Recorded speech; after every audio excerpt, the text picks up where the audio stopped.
going on and kind of infuse a little bit of science into it, because we're not always going to have, and probably oftentimes we're not going to have people in here that were educators and behavior scientists. And so we want to expose people to some of the science of human behavior, because in the end, producing student achievement, which is a really important result, right, in education, right, one of the most important results, requires people doing something more or less or differently. The students have to do something more or less or differently to, to achieve their goals. The teachers need to do something more or less or differently to help the students, and all the way up the ladder, right, even all the way up to, policymakers. So everybody's got to engage in some sort of behavior, enter, the science of human behavior for doing it. So today, Drew and I thought that we wanted to talk about some of the issues going on in schools in regards to behavior.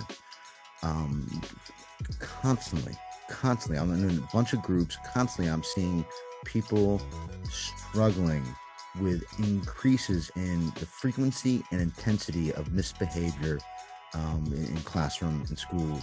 And it's having like a debilitating effect on student achievement, on teacher retention. People want to leave. I'm seeing principals in posting these groups saying that I don't know that I can do this anymore. It's just too much. And there's a shortage, or there was already a shortage in education in terms of teachers, and now there's a crisis level shortage. So when teachers are leaving, they're being replaced by substitutes, people, which is a better scenario, people who have at least passed the teacher certification exam.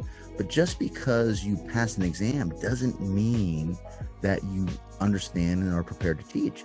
Having content knowledge in something is one thing. Being able to teach it and convey knowledge in a way where people learn is very complex. And there's, in my opinion, Drew, there's nothing more important in our nation than educators. I believe they are the stars of the show, and I believe that the rest of us are supporting cast, right? The teachers are extremely important in questions to find out what's valuable to them and how aligning or engaging these behaviors is going to help them move towards those valued and help produce those outcomes is critical to success of people achieving goals. So the next part of this now is that once you know what result, what end goal you're trying to produce, what behaviors we need to engage in, we've outlined what metrics are going to let us know we're moving in that direction, like in terms of accomplishments. Now, leaders are going to love this, whether it's the classroom leader working with the students, whether it's the school leader working with the classroom leaders or district leaders down, even up to the state.